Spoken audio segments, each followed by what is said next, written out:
Hello, I'm Ed Reed, the editor of E-FWD. I'm delighted to welcome Nick Butler, visiting professor at King's College London, former advisor to Gordon Brown, and former policy and strategy advisor at BP. E-FWD was involved in launching the North Sea 2.0 report in 2024, which Nick wrote, and Nick has been a sporadic contributor to Energy Voice. Nick, how are you? I hear it's hot. It's pretty hot, yes. Hotter than in Scotland, I think. Yeah. We're all thinking about going on holidays to cold places at this point. But listen, let's get stuck into it. So I feel like this conversation was really prompted by an article that you wrote on your excellent Substack, which I'd recommend to everybody who's interested in energy and energy policy in particular, about how we need to move beyond ideology. Maybe you could just sort of set the gist of that out, and then we can sort of dig into some of the specifics. Well, the point I was trying to make is that in Britain in particular, but not only in Britain, the debate on energy and climate change seems to have gone in two directions, and they seem to be getting more extreme. One is absolute purity of net zero. We have to do everything to meet the targets that have been set, regardless of cost, regardless of the impact on communities. And I don't think that is realistic. I don't think that's going to happen. And on the other side, a view which is verging now on the Trumpite view of net zero as a hoax. And very surprising to me that the Conservative Party is saying that people who supported net zero in the past shouldn't be standing for the Tory party, which I think is also a mistake, and it seems to me that we're going to make progress on the difficult issues of energy policy and climate change if we try to find a consensus, which there used to be when the Climate Change Act was passed, when Mrs. May passed her act in 2019, setting an even tighter target by 2050. That was a consensus. I think there's, within a consensus, plenty of scope to talk about the detail of specific policies, but I think that we need to come together with a recognition that we need energy, we need oil and gas for the immediate future, we'll only import it if we don't produce our own, and that we need to take climate change seriously. And the extreme weather here and across Europe just confirms that over the last few weeks. So I'm looking for consensus rather than ideology on either side. And I think in the piece that you wrote a couple of days ago, I mean, you talked about the sort of the need for a review and a sort of a fact-based analysis. And the last line I thought was really good. I'm just going to read it out quickly. So you say a fact-based analysis will provide a serious opportunity to rebuild a broad consensus of support for rational policies in place of the current exchange of faith-based assertions which offer no constructive way forwards. And I feel like that is absolutely kind of on the nose, isn't it? But I think where we disagree is about how we move forwards. And I feel like you sort of, you make this kind of a plea for, the kind of a cross-party consensus, right? To bring in, the various different political interests to kind of get into a room with industry and sort of try and thrash some of these ideas out.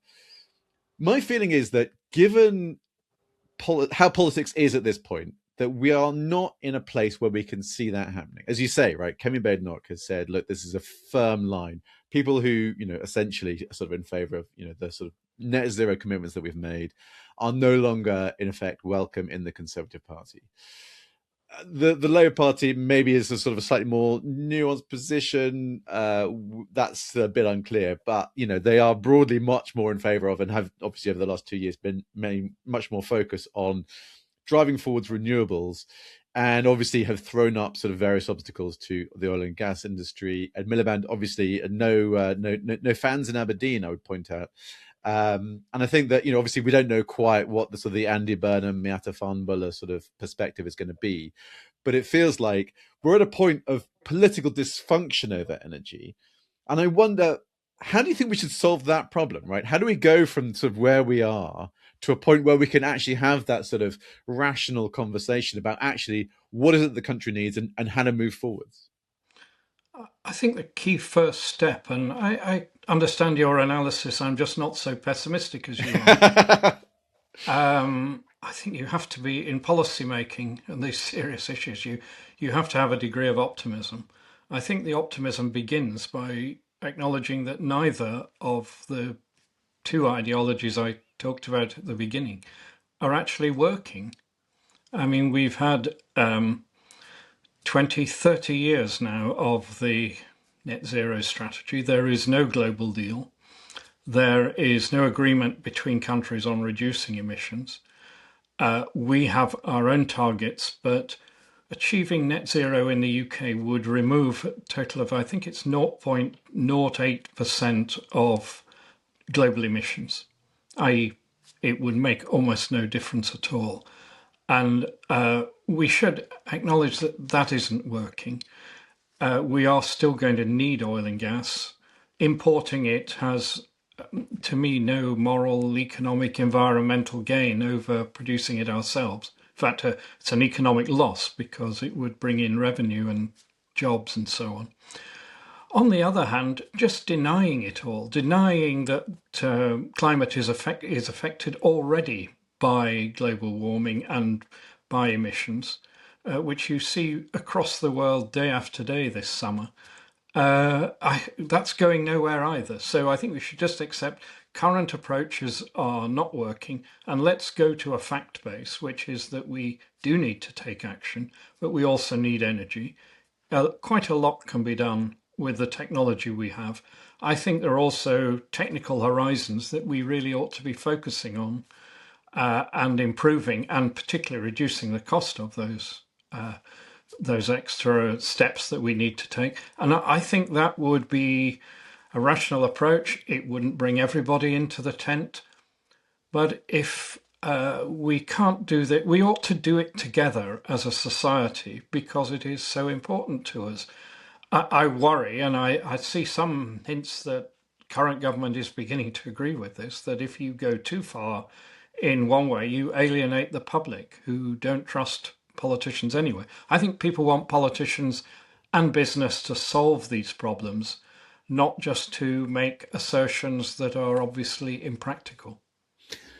I mean, I suppose, yeah. I mean, I think that's the thing, isn't it? I think we do still see sort of broad-based. Actually, when you see opinion polls, there is still support for renewable energy, right? And I think that's clear. I think, and particularly at the moment when you see, the sort of, you look outside, look at the fields, look at the parks, look at how we've had, essentially no rain for, I don't know, 4 weeks more, whatever. Yeah.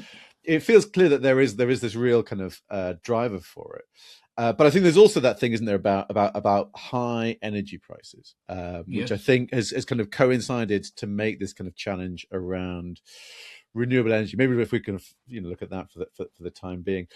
How do you think that the government could try and win that argument a bit better, right? To say, look, this is how we need to deliver on the kind of the renewable energy opportunity that we're seeing. They should focus on what the costs are. I mean, they've taken a small part of the electricity bill down by taking out VAT when that comes around. But I think that electricity bills in this country are still led by the European wholesale gas price. And gas is a big part of the total, but it's less than half for quite a lot of the year now. And I think the formula could be changed so that it reflects the actual costs. And the costs of wind and solar and old nuclear stations are not determined by the European gas price. And I think that if you change that formula, you could both stabilise and bring down the cost to households and to business. So that is a step you could take. I think longer term, we need to be focusing research on the large steps we need to take to reduce emissions. Carbon capture and storage is still too expensive. That's why it's not going ahead. It's been talked about for 20 years. The basic technology works, but the cost of doing it is prohibitive. And it is certainly prohibitive in the countries around the world where the main emissions of the next 2 decades are going to come from India and China and Africa and so on.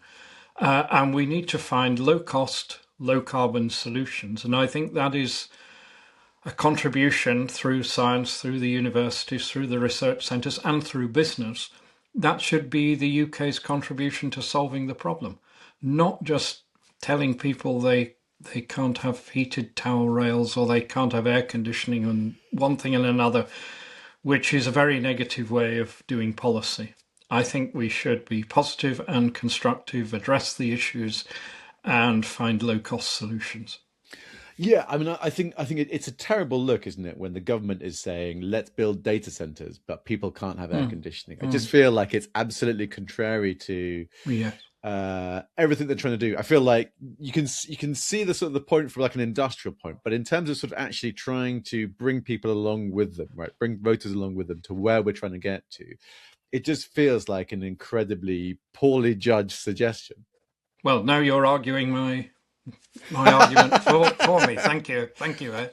Yeah, well, so look, this is the thing, right? So as I said, right, like I feel like broadly, look, I agree with what you're saying. Like I feel like we do need to, you know, provide energy to people in a more practical, more pragmatic way, right? Absolutely keen on pragmatism. I think so. So my sort of response, which I sort of wrote in my fast forward email, which goes out to E-FWD members, was to say that actually, I think increasingly energy, essentially, we should put energy back in a sort of a base, right? A sort of like a with a sort of like an industry business sort of a department. And I feel like because we see energy at the moment as a sort of hived out kind of part of the puzzle.